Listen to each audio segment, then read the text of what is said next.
Prendriez-vous une pilule que même votre médecin évite? Surprenant, n'est-ce pas? Eh bien, aujourd'hui, nous allons découvrir 5 médicaments que les médecins eux-mêmes évitent d'utiliser à long terme. Bien que ces médicaments soient souvent prescrits, une utilisation prolongée peut entraîner plus de mal que de bien.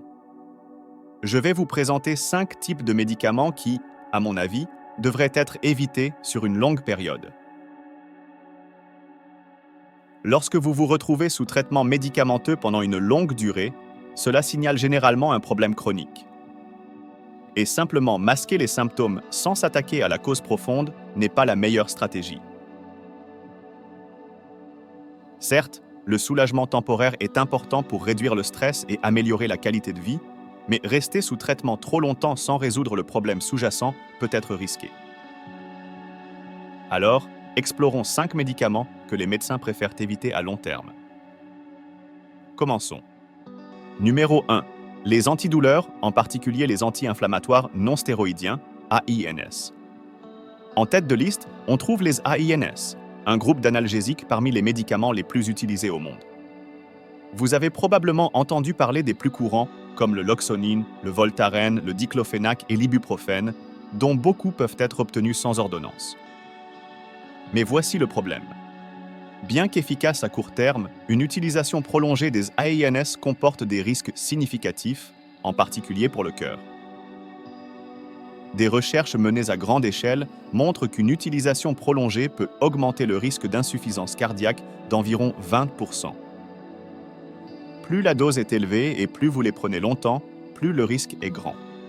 Au-delà des problèmes cardiaques, les AINS peuvent causer des ravages sur votre système gastro-intestinal. Une utilisation régulière peut entraîner des ulcères d'estomac et des saignements dangereux dans le tube digestif. Dans les cas plus graves, les AINS peuvent même provoquer des perforations de l'estomac ou des intestins, un scénario alarmant qui pourrait vous conduire à l'hôpital. En fait, la plupart des cas d'ulcères hémorragiques sont directement liés à l'utilisation à long terme des AINS. Mais les risques ne s'arrêtent pas là. Les AINS peuvent également altérer la fonction rénale, entraînant des problèmes tels que la rétention de liquide et des gonflements. Même si certaines personnes ne remarquent pas de gonflement visible, des études suggèrent qu'environ 5% des utilisateurs ressentent une enflure notable.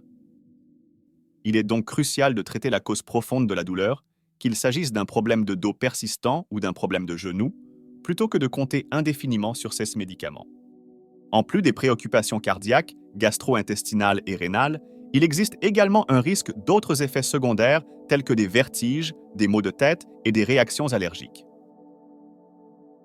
Dans les cas graves, certaines personnes peuvent souffrir d'allergies potentiellement mortelles, notamment des éruptions cutanées, des difficultés respiratoires et un gonflement du visage.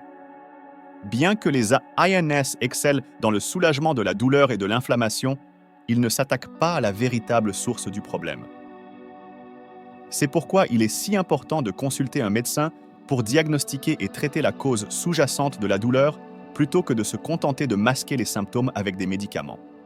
Des alternatives plus sûres et plus naturelles incluent des techniques de relaxation, des exercices doux, la kinésithérapie, voire l'acupuncture. Adopter un mode de vie sain, comme améliorer sa posture, pratiquer une activité physique régulière et maintenir un poids santé, peut grandement aider à prévenir et à gérer les douleurs chroniques. Lorsque vous avez besoin d'AINS pour un soulagement à court terme, il est essentiel de suivre les conseils de votre médecin et de respecter la dose et la durée prescrite. Une utilisation inconsidérée ou à long terme peut entraîner de graves complications de santé. Il est donc crucial d'être conscient des effets secondaires potentiels et de privilégier les options plus sûres autant que possible. Numéro 2. Les statines, les médicaments qui réduisent le cholestérol. Le deuxième médicament que je prendrai avec précaution sur le long terme est la statine, souvent prescrite pour réduire le cholestérol. Les statines sont couramment utilisées pour réduire le risque de maladies cardiaques et sont saluées comme l'une des plus grandes découvertes de la médecine moderne, grâce au Dr Akira Endo, le scientifique japonais qui les a découvertes. Selon certaines études, les statines peuvent réduire le risque de maladies cardiaques de 30 à 40%. Cependant, il est important d'interpréter ces données avec prudence. Par exemple, Dans une grande étude, environ 3% des participants qui ne prenaient pas de statine ont eu une crise cardiaque, contre 2% de ceux qui prenaient le médicament. Cela représente une réduction relative de 30%, mais en termes absolus, ce n'est qu'une différence d'1%. En d'autres termes, pour prévenir une crise cardiaque, de nombreuses personnes devraient prendre des statines sans en tirer un bénéfice direct. Et il y a des inconvénients à considérer. Les statines peuvent provoquer des effets secondaires comme des lésions musculaires, une condition connue sous le nom de rhabdomyolyse, et des dysfonctionnements mitochondriaux. Il existe également un risque accru d'accident vasculaire cérébral hémorragique chez certaines personnes. Pour les personnes ayant déjà eu une crise cardiaque, les statines sont souvent indispensables. Mais pour celles dont le seul problème est un cholestérol élevé, des changements de mode de vie peuvent être une option plus saine et plus efficace. Personnellement, j'éviterais l'utilisation prolongée de statines si mon seul problème était un cholestérol élevé sans autres complications cardiaques. Il existe également des preuves que l'utilisation prolongée de statines peut augmenter le risque de développer un diabète de type 2, certaines études suggérant une augmentation de près de 50%. Étant donné que le diabète est un facteur de risque majeur de maladies cardiaques et d'autres complications de santé, cela est particulièrement préoccupant. Les statines peuvent également affecter la fonction cognitive chez certains utilisateurs. Des problèmes de mémoire, de confusion et des difficultés à se concentrer ont été liés à une utilisation prolongée, bien que ces effets secondaires disparaissent généralement après l'arrêt du médicament. Toutefois, ils peuvent perturber la vie quotidienne. Il est important de noter que les statines peuvent sauver des vies pour ceux qui présentent un risque élevé de maladies cardiaques, en particulier ceux qui ont des antécédents de crise cardiaque ou de troubles cardiovasculaires graves. Mais pour les personnes dont le seul problème est un taux élevé de cholestérol, il vaut la peine de considérer des alternatives avant de s'engager dans une utilisation à long terme des statines. Les modifications du mode de vie, telles qu'une alimentation riche en fruits, légumes, céréales complètes et graisses saines, combinées à une activité physique régulière, peuvent être efficaces pour abaisser le cholestérol et promouvoir la santé cardiaque. Gérer le stress, maintenir un poids santé et éviter le tabac sont également essentiels pour prévenir les maladies cardiaques. Avant de commencer ou d'arrêter un traitement par statine, il est essentiel de consulter un médecin. Les besoins de santé de chacun sont uniques et un professionnel de santé peut aider à évaluer les risques et les avantages afin de déterminer la meilleure approche pour gérer le cholestérol et réduire le risque de maladies cardiaques. Numéro 3. Les somnifères, tels que le zolpidem et les hypnotiques.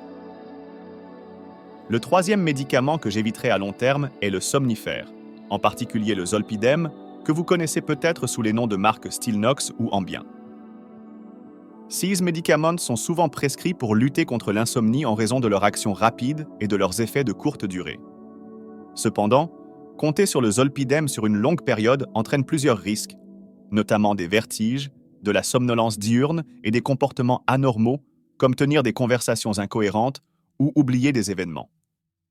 Chez les personnes âgées, le risque de chute augmente considérablement et la dépendance peut se développer facilement avec une utilisation continue. Si on arrête brusquement le traitement, cela peut même entraîner un rebond de l'insomnie et des symptômes de sevrage désagréables. De nombreuses personnes développent une peur irrationnelle de ne pas pouvoir dormir, ce qui ne fait qu'aggraver l'anxiété et intensifier leur insomnie. Au lieu de se tourner vers les somnifères, des changements comportementaux et une bonne hygiène de sommeil sont beaucoup plus efficaces à long terme. Cela pourrait signifier ne se coucher que lorsqu'on se sent fatigué, éviter les appareils électroniques au lit et respecter une heure de réveil constante, même si vous n'avez pas assez dormi la nuit précédente. Des routines relaxantes avant de se coucher, comme la méditation ou la lecture, peuvent également améliorer le sommeil. Outre ces risques, l'utilisation prolongée de somnifères peut perturber la qualité même du sommeil. Bien qu'ils puissent vous aider à vous endormir, ils interfèrent souvent avec le cycle naturel du sommeil, en particulier les stades plus profonds et plus réparateurs comme le sommeil paradoxal. Par conséquent, même après une nuit complète de sommeil, vous pourriez vous réveiller sans vous sentir reposé. Une autre préoccupation majeure avec l'utilisation prolongée de somnifères est le risque d'interaction médicamenteuse. Beaucoup de CS médicaments sont métabolisés par le foie et peuvent interagir avec d'autres médicaments, l'alcool et même certains aliments, entraînant des effets secondaires amplifiés et des risques supplémentaires. Il est également important de comprendre que l'insomnie est souvent un symptôme de problèmes plus profonds, tels que l'anxiété ou la dépression. Traiter ces causes sous-jacentes peut être beaucoup plus efficace que de compter sur des somnifères à long terme. La thérapie cognitivo-comportementale, TCC, est une approche éprouvée, non médicamenteuse, qui aide les gens à identifier et à modifier les pensées et les comportements qui contribuent à leurs problèmes de sommeil. Pour améliorer la qualité du sommeil, d'autres stratégies incluent la création d'un environnement de sommeil confortable et calme, la pratique régulière d'exercice, mais pas trop près de l'heure du coucher, la limitation de la caféine et de l'alcool en soirée, et la gestion du stress avec des techniques comme la respiration profonde ou le yoga. En cas d'insomnie chronique ou sévère, il est crucial de consulter un médecin pour identifier la cause sous-jacente et déterminer le meilleur traitement. Bien que les somnifères puissent être utiles pour un soulagement à court terme, il est important de bien peser les risques et les avantages d'une utilisation prolongée et d'explorer des alternatives plus sûres et plus durables. Numéro 4. Les médicaments contre le diabète, en particulier les inhibiteurs SGLT2. La quatrième catégorie de médicaments que j'éviterai pour une utilisation à long terme est celle des inhibiteurs SGLT2, qui sont couramment prescrits pour gérer le diabète de type 2. Ces médicaments agissent en empêchant les reins de réabsorber le glucose, obligeant l'excès de glucose à être excrété par les urines. Bien que cela puisse effectivement réduire le taux de sucre dans le sang, cela entraîne également des risques importants, notamment une probabilité accrue d'infection urinaire et génitale, en particulier chez les femmes. En plus du risque d'infection, la perte de glucose par les urines peut entraîner des effets secondaires tels que la faiblesse, la fatigue et la déshydratation. Bien que ces médicaments puissent être bénéfiques pour les patients diabétiques souffrant de maladies cardiaques ou rénales, il est crucial d'explorer des changements de mode de vie tels que l'alimentation et l'exercice avant de compter sur un traitement médicamenteux à long terme. Une préoccupation plus grave concernant les inhibiteurs SGLT2 est l'augmentation du risque d'acidocétose diabétique, une condition grave qui survient lorsque le corps produit des niveaux dangereusement élevés de cétone en raison d'une insuffisance d'insuline. Bien que cela soit plus courant chez les personnes atteintes de diabète de type 1, cette condition potentiellement mortelle peut également survenir chez les diabétiques de type 2 prenant des inhibiteurs SGLT2. Les symptômes incluent des nausées, des vomissements, des douleurs abdominales, de la confusion et un essoufflement. Si elle n'est pas traitée, l'acidocétose diabétique peut entraîner un coma voire la mort. De plus, il existe des preuves que les inhibiteurs SGLT2 peuvent augmenter le risque d'amputation des orteils ou des jambes, en particulier chez les personnes atteintes de maladies artérielles périphériques ou de neuropathie diabétique. Les patients sous ces médicaments doivent surveiller attentivement leurs pieds et leurs jambes en signalant immédiatement à leur médecin toute plaie, ulcère ou infection.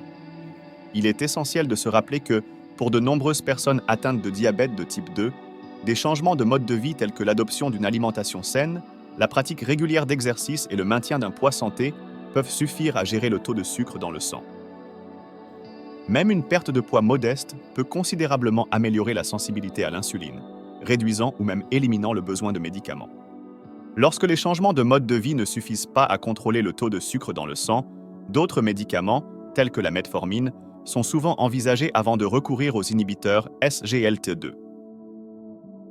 La metformine est généralement le traitement de première intention pour le diabète de type 2, car elle est à la fois efficace et bien tolérée par la plupart des patients.